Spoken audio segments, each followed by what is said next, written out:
Hello, ladies and gentlemen. Thank you for watching this video. Just before we start, I want us to pray. So, Heavenly Father, we thank you, Lord. We bless you. We give you glory. We give you honor. We give you adoration. We thank you, Lord, for giving us this opportunity to do this short video to the glory of your name. Father, Lord, before we start, oh Lord, we ask for wisdom, we ask for knowledge, we ask for your understanding. And above all, Lord, we ask for your anointing because anointing break the yoke.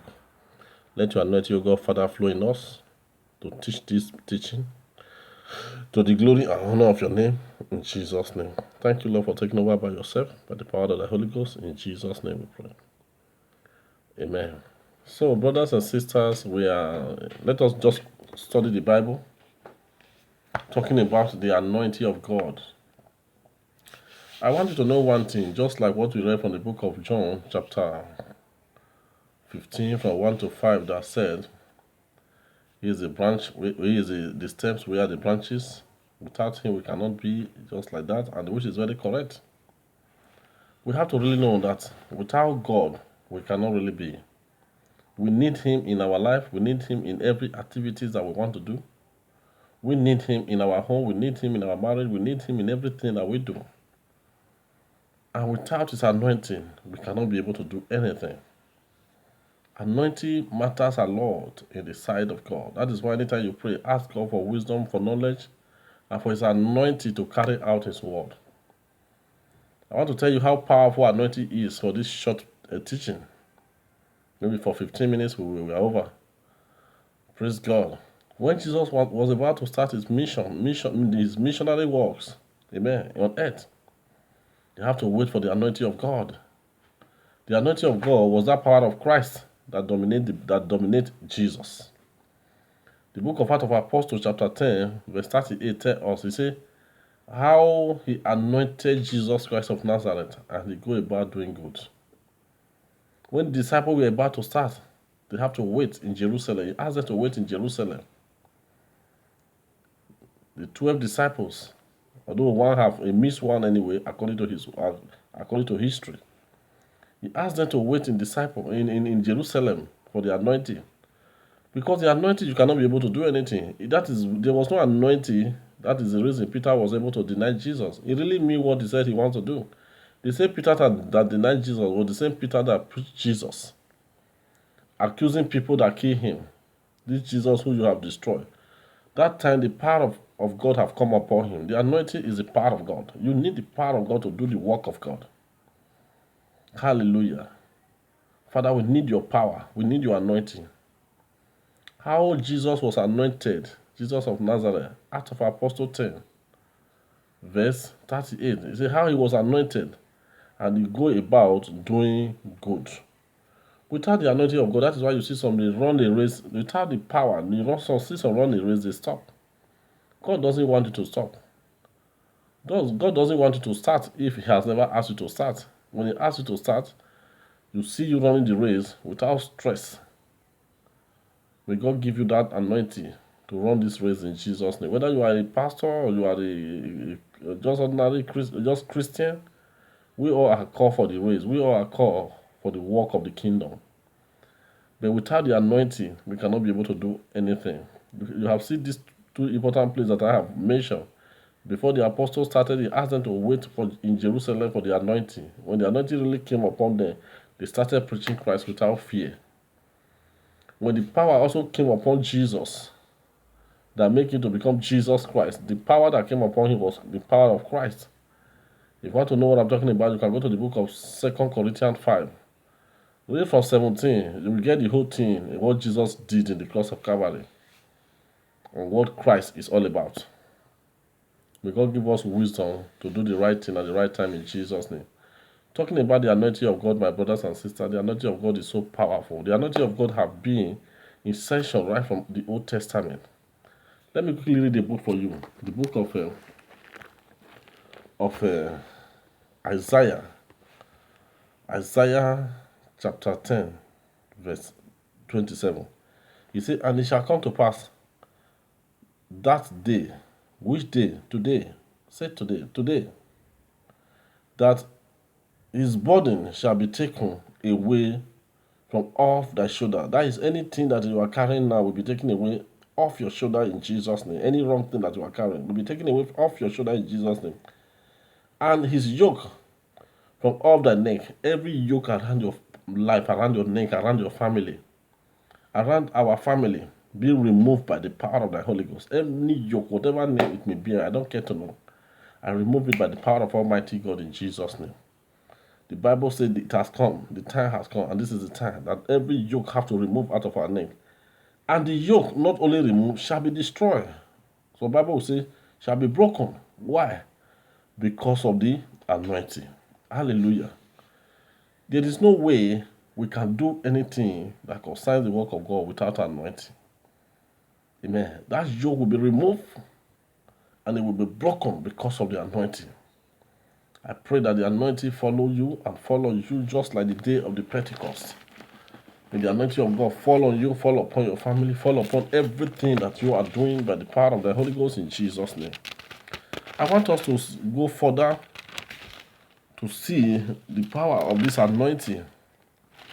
Hallelujah. I want us to go further a little bit to see the power of this anointing. It is the anointing that makes Shadrach, Meshach, and Abednego to stand against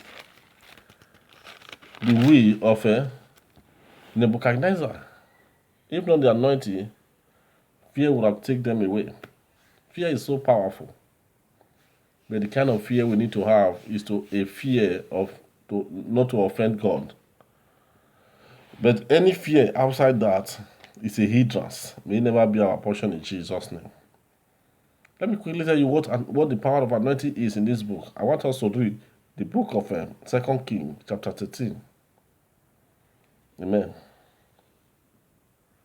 Praise God. Chapter 13, then let us quickly run it from 19. 19, a little bit down, by the grace of God. Let us, maybe from there you get what I'm talking about. He said, and the man of God was wroth with him, and said, thou shouldest have a smith 10, 5, or 6 times. Amen.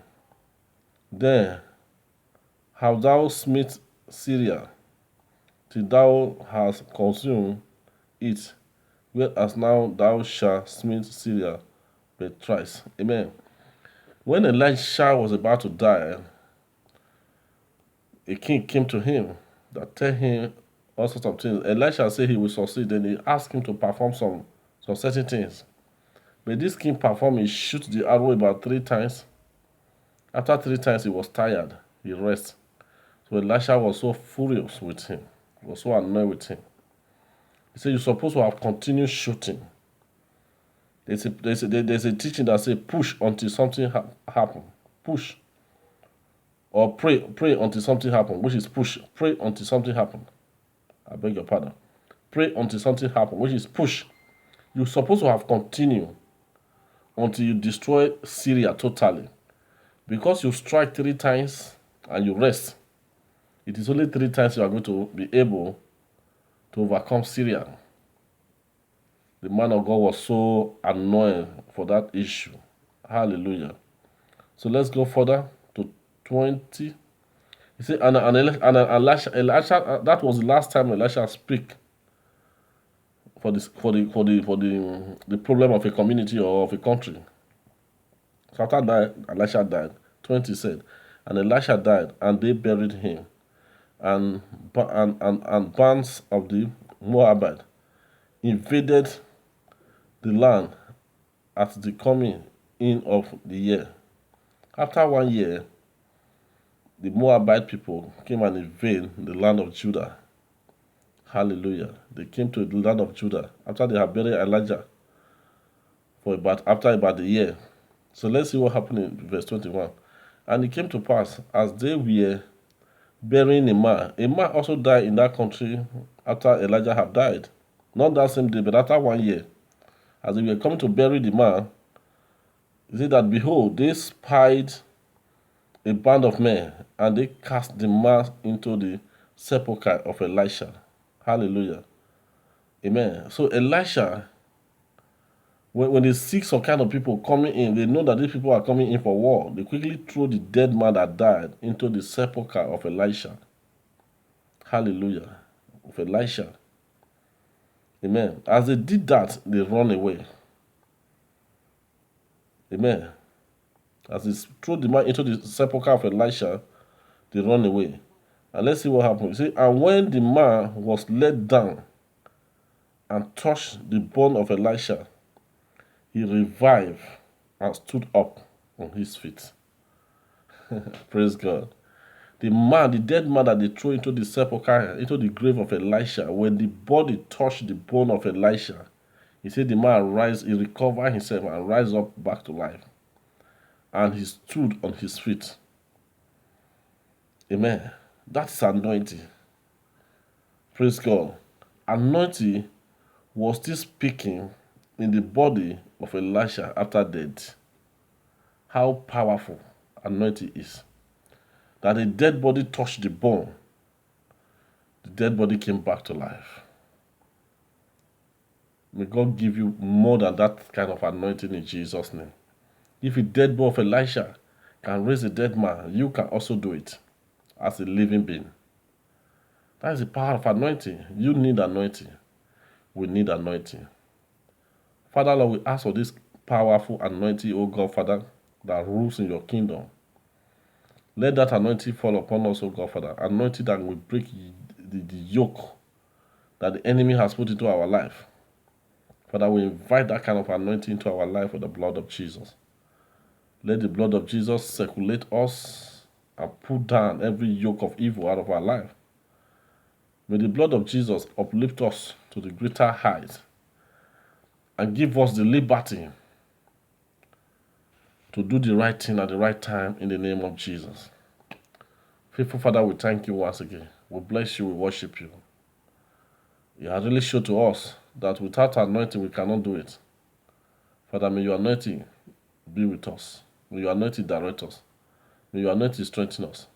May your anointing check on us day and night and give us the victory that we need concerning your works in Jesus' name. Thank you, faithful Father, because you're always there for us. In Jesus' name we pray. Amen.